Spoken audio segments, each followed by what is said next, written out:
सुजीको pasta बनाएर खाएको आज चाहिँ सुजीको पास्ता पनि एकदमै धेरै मिठो हुँदो रहेछ। अस्ति मैले कोदोको पास्ता बनाएको थिएँ। कोदोको पास्ता चाहिँ मैले पकाउन नजानेर प्यात्त बनाएको थिएँ कि, तर खाँदाखेरि चाहिँ मिठो भएको थियो, तर हेर्दाखेरि चाहिँ प्यात्त भएको थियो। अनि यो सुजीको पनि एकदमै धेरै मिठो हुँदो रहेछ। स्वागत छ हजुरहरूलाई मेरो कुकिङ भिडियोमा। अलिक हेल्दी चिजहरू मात्रै खाम न भन्ने भुत चढिसक्यो मलाई चाहिँ आजकल। अनि त्यही भएर म चाहिँ घरि कोदोको पास्ता, घरि यो सुजीको पास्ता ल्याएर खाँदैछु। अरू मैदाको आँटाको पास्ताहरू त बनाइराखेको थियो, तर यो सुजीको पास्ता पनि मैले फर्स्ट टाइम बनाउँदैछु।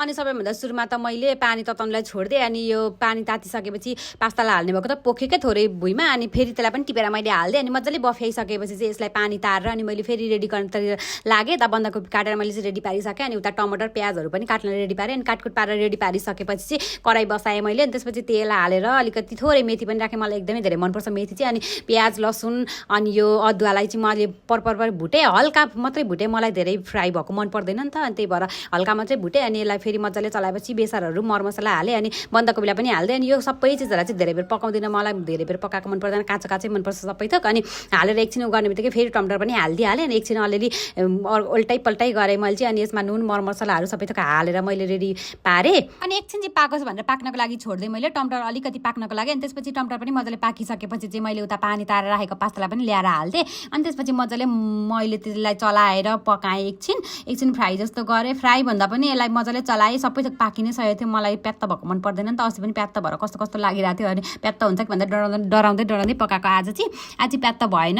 एकदमै सग्लै थियो। अनि मैदाको जस्तो यस्तै लाग्यो मलाई चाहिँ। अब टेस्ट चाहिँ होइन, अब लेख्न चाहिँ प्याकेटमा 100% सुजीकै भनेर लेखेको थियो, अब सुजीकै हुन्छ कि के हुन्छ त्यो त थाहा भएन। अनि यसरी आजको खाजा चाहिँ रेडी बनाएर खाएँ मैले सुजीको पास्ता, एकदमै धेरै मिठो भएको थियो। अनि पास्ता खाइसकेपछि फेरि चियाको तल त लागिहाल्छ, अनि चिया पनि पकाएर खाएँ मैले। अनि हजुरहरूलाई चाहिँ मेरो भिडियो मन पर्यो भने मलाई फलो पनि गर्न नबिर्सिनु होला। Thank you for watching, bye by.